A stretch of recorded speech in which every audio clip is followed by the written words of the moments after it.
ನಮಸ್ಕಾರ, ಹೇಗಿದ್ದೀರಾ? ಈ ಕಡೆ ನಾನು ನಳಿನಿ, ಆ ಕಡೆ ನೀವು. ಮಾತಾಡೋಣವಾ? ಹಾಗೆ ಅಡುಗೆನೂ ಮಾಡೋಣ, ಒಂದು ಹೊಸ ರುಚಿ. ಎಲ್ಲ ಹಬ್ಬಗಳಲ್ಲೂ ಪಾಯಸಗಳಂತೂ ಮಾಡೇ ಮಾಡ್ತೀವಿ. ಎಲ್ಲ ಪಾಯಸ ಮಾಡಿ ಬೇಜಾರಾದಾಗ ಹೊಸದೇನಾದ್ರು ಮಾಡಬೇಕು ಅನಿಸ್ದಾಗ ಈ ಪಾಯಸ ಮಾಡ್ಕೋಬೋದು. ಹಾಗೇನೂ ತುಂಬ ಚೆನ್ನಾಗಿರುತ್ತೆ. ಖರ್ಜೂರದ ಪಾಯಸ. ಹೌದು, ಇದಕ್ಕೆ ಬೆಂಡ್ ಖರ್ಜೂರ ತೊಗೊಂಡಿದ್ದೀನಿ.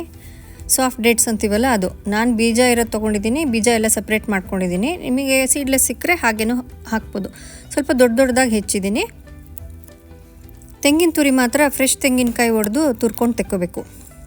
ಸಕ್ಕರೆ 1-2 ಸ್ಪೂನು, ಬಾದಾಮಿ ಸ್ವಲ್ಪ ನೀರಲ್ಲಿ ನೆನೆಸಿ ಸಿಪ್ಪೆ ಎಲ್ಲ ತೆಕ್ಕೊಂಡು ಮಿಕ್ಸಿಗೆ ಸ್ವಲ್ಪ ಬಾದಾಮಿ, ಸ್ವಲ್ಪ ತೆಂಗಿನ ತುರಿ, ಆಮೇಲೆ ಸ್ವಲ್ಪ ಖರ್ಜೂರ ಎಲ್ಲ ಹಾಕಿ ಸ್ವಲ್ಪ ನೀರಾಗಿ ಪೇಸ್ಟ್ ಥರ ಮಾಡಿಕೊಂಡು ಒಂದು ಪ್ಯಾನಲ್ಲಿ ತುಪ್ಪ ಬಿಸಿ ಮಾಡಿಕೊಂಡು ದ್ರಾಕ್ಷಿ ಗೋಡಂಬಿ ಎಲ್ಲ ಪಾಯಸಕ್ಕೂ ಹಾಕ್ತೀವಲ್ಲ ಆ ಥರ ಹಾಕಿ ಸಪ್ರೇಟಾಗಿ ತೆಗೆದಿಟ್ಕೋಬೇಕು.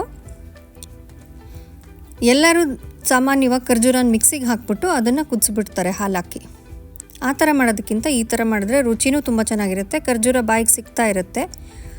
ಖರ್ಜೂರನೂ 1-2-3 ನಿಮಿಷ ತುಪ್ಪದಲ್ಲಿ ಫ್ರೈ ಮಾಡಿ ಸಪ್ರೇಟಾಗಿ ಮಿಕ್ಸಿಗೆ ಹಾಕಿಟ್ಕೊಂಡಿದ್ವಲ್ಲ ಅದನ್ನು ಸ್ವಲ್ಪ ನೀರು ಹಾಕಿ ಇದಕ್ಕೆ ಹಾಕಿ ಕುದಿಸ್ಬೇಕು.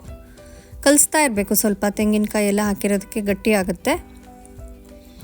ಸಕ್ಕರೆ 1-2 ಸ್ಪೂನ್ ಸಾಕಾಗುತ್ತೆ. ಏಲಕ್ಕಿ ಪುಡಿ, ಏಕೆಂದರೆ ಖರ್ಜೂರನೇ ತುಂಬ ಸಿಹಿ ಇರುತ್ತೆ. ಅದ್ರ ಮೇಲೆ ನೀವು ಸಕ್ಕರೆ ಬೇಕಾ ಬೇಡವಾ ಹೆಚ್ಚು ಕಡಿಮೆ ಮಾಡ್ಕೋಬೋದು. ಗಟ್ಟಿ ಆಯಿತು ಅನಿಸಿದ್ರೆ ಈ ಸ್ಟೇಜಲ್ಲಿ ಒಂದು ಅರ್ಧ ಕಪ್ ಬಿಸಿ ನೀರು ಹಾಕ್ಕೊಳ್ಳಿ. ಹಾಲು ಈಗಲೇ ಹಾಕೋದು ಬೇಡ. ಚೆನ್ನಾಗಿ ಕುದಿಬೇಕು. ಕಾಯಿ ಬಾದಾಮಿ ಎಲ್ಲ ಹಾಕಿದ್ದೀವಲ್ಲ ಅದು ಹಸಿ ವಾಸನೆ ಎಲ್ಲ ಹೋಗಿ ಚೆನ್ನಾಗಿ ಕುದ್ದು ಸ್ವಲ್ಪ ಗಟ್ಟಿ ಆಗ್ತಾ ಬರುತ್ತೆ. ಸ್ವಲ್ಪ ಕೈ ಆಡ್ತಾ ಇರಬೇಕು. ಹೀಟು ಮೀಡಿಯಮ್ ಹೀಟಲ್ಲೇ ಇರಲಿ. ಕುದಿಸ್ಬೇಕು. ಇದನ್ನ ಉಕ್ಕು ಬಂದುಬಿಡುತ್ತೆ. ಕಲಸಿ ಇಲ್ಲ ಕಡಿಮೆ ಮಾಡಿ ಸ್ಟವ್ ಹೀಟನ್ನ ಅದನ್ನು ಕಂಟ್ರೋಲ್ ಮಾಡ್ಬೋದು. ನಿಮಗೆ ಗೊತ್ತಾಗುತ್ತೆ. ಅದು ಕುದೀತಾ ಕಲರ್ ಒಂಚೂರು ಚೇಂಜ್ ಆಗುತ್ತೆ ಮತ್ತು ಸ್ವಲ್ಪ ಗಟ್ಟಿ ಬರುತ್ತೆ.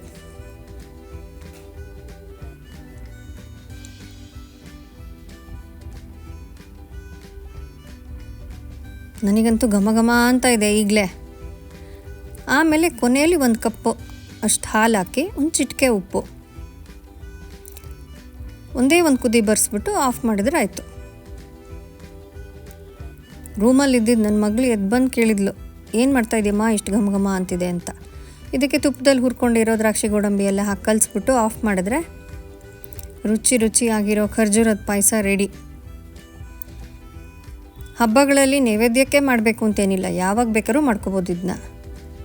ಆದರೆ ವಿಶೇಷ ಅಲ್ವಾ ಹಬ್ಬ ಅಂದರೆ, ಎಲ್ಲರೂ ಒಟ್ಟಿಗೆ ಕೂತ್ಕೊಂಡು ಊಟ ಮಾಡ್ತೀವಿ. ಚಿತ್ರಾನ್ನ, ಪಾಯಸ, ಪಲ್ಯ, ಕೋಸಂಬರಿ ಎಲ್ಲ ಇರುತ್ತಲ್ವಾ, ತುಂಬಾ ಚೆನ್ನಾಗಿರುತ್ತೆ. ಒಂದು ಸಲ ದಯವಿಟ್ಟು ಮಾಡ್ಕೊಳ್ಳಿ. ಹಾಗೆ ನಳಿನಿಸ್ ಕ್ವಿಸಿನ್ ವೆಜ್ ನನ್ನ ಚಾನಲ್ ಗೊತ್ತೇ ಇದೆ ನಿಮಗೆ. ಸಬ್ಸ್ಕ್ರೈಬ್ ಮಾಡಿ, ಬೆಲ್ ಐಕನ್ ಕ್ಲಿಕ್ ಮಾಡಿ, ಆಲ್ ಅಂತ ಕ್ಲಿಕ್ ಮಾಡಿದರೆ ಈ ಥರ ಹೊಸ ರೆಸಿಪಿಗಳು ತೊಗೊಂಡು ಬರ್ತೀನಿ. ಮಾಡ್ಕೋತೀರಲ್ವಾ? ದಯವಿಟ್ಟು ಮಾಡಿಕೊಂಡು ಹೇಗಾಯಿತು ರುಚಿ ಅಂತ ನನಗೆ ಕಮೆಂಟ್ ಬಾಕ್ಸಲ್ಲಿ ತಿಳಿಸಿ. ಹೋಗಿ ಬರಲಾ? ಬಾಯ್.